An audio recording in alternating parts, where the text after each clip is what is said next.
Hello students, welcome to my channel easy learning account. आज की इस वीडियो में हम न्यू चैप्टर स्टार्ट करेंगे।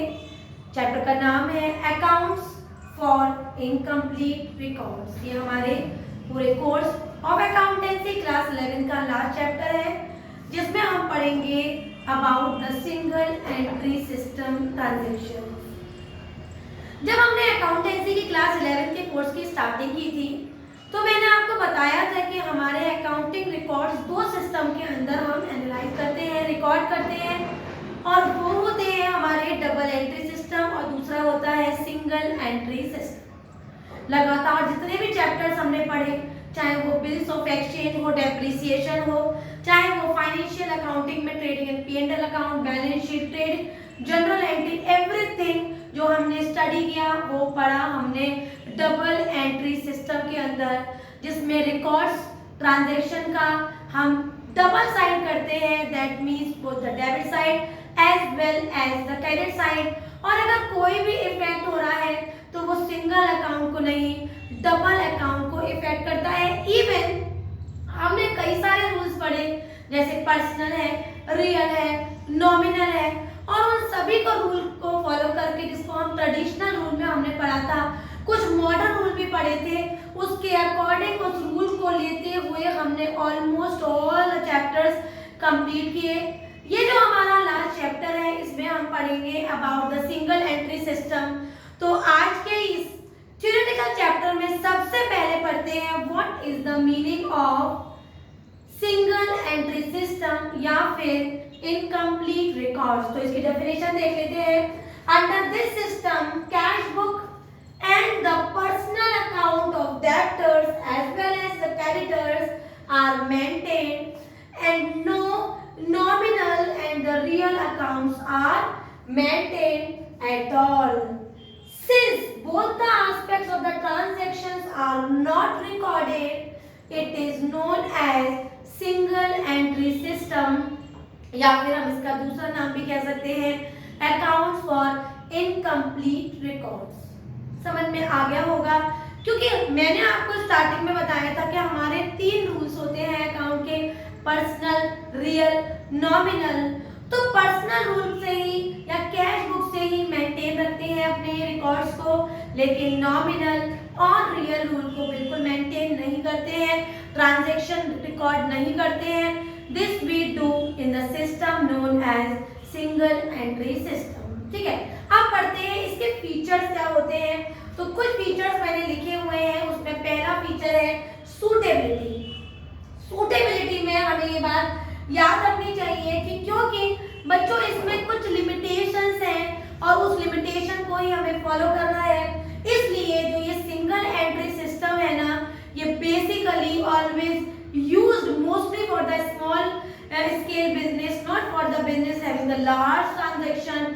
तो वो बिजनेस जहां पर ट्रांजैक्शन बहुत स्मॉल रहती है, बेसिकली हम उसमें रिकॉर्ड करते हैं single entry system concept, right. The other is maintenance of the personal account. Maintenance of the personal account किया जाता है इन द सिंगल एंट्री, और ये नॉमिनल और रियल अकाउंट को बिल्कुल अवॉइड करता है, उसको रिकॉर्ड या मेंटेन नहीं करता है। हमारा तीसरा पॉइंट है maintenance of the cash book. Cash book का मेंटेन रखते हैं इन अ सिंगल एंट्री। बेसिकली जैसे मैंने अभी बताया, स्मॉल बिजनेस के लिए ये बहुत सूटेबल है, लार्ज ट्रांजैक्शंस में यहाँ ये सूटेबिलिटी नहीं हो पाती है। और सबसे बड़ी बात, जो हमारे फाइनल अकाउंट्स होते हैं ना, trading and P&L account and balance sheet, basically trading and P&L account जो कि पूरा का पूरा नॉमिनल रूल पे बेस्ड है, तो हम फाइनल अकाउंट जब बनाते हैं ना तो बहुत डिफिकल्टी आती है। तो difficulty in the preparation of the final account because no real, no nominal rules are maintained in the books of account when we are using the single entry system. अब पढ़ लेते हैं what is the difference between double entry system and single entry system. The difference between single entry system and the double entry system बहुत ही easy है। अगर हमें definition पता है, मीनिंग पता है दोनों का, तो डिफरेंस भी बहुत इजीली आइडेंटिफाई करेंगे। सबसे बड़ा इंपॉर्टेंट डिफरेंस है दोनों में कि both the aspects are recorded in the double entry, or whether the debit or credit, all the aspect we record in the double entry system। और हमने only not the both the aspects, only one aspect has been recorded is known as the single entry system. ठीक है, अब rule की बात करें तो under double entry system, personal, real, nominal, all the traditional rules are followed, even all the modern rules are also followed. But in the single entry system, basically we maintain the cash book and the personal account we follow. We not follow the real, not follow the nominal at all, right? The true position we can identify in the double entry. We truly can make the trading and P&L account having all the aspects, then balance sheet having all the complete records. But in the single entry system, almost I can say we cannot find the exact financial position. So inadequate financial position is ascertained in the single entry, right? Normally used for all the types of business, small business, large scale business, and all the type of business we use the double entry system. But the single entry system we use basically the use for the small business. It is not good for the large business because only the small transactions business are beneficial for the single entry system या फिर accounts for incomplete records, right? And the last difference is this system is considered by the court. कानून भी इसको मान्यता देता है, considered by the court, but it is not considered by the court, that is the single entry system. So this is the difference between the double entry system and the double entry system and the single entry system. तो आज के इस video में हमने क्या पढ़ा? हमने सबसे पहले पढ़ा सिंगल एंट्री सिस्टम क्या है और इसको अकाउंट फॉर इनकम्प्लीट रिकॉर्ड्स भी कहते हैं।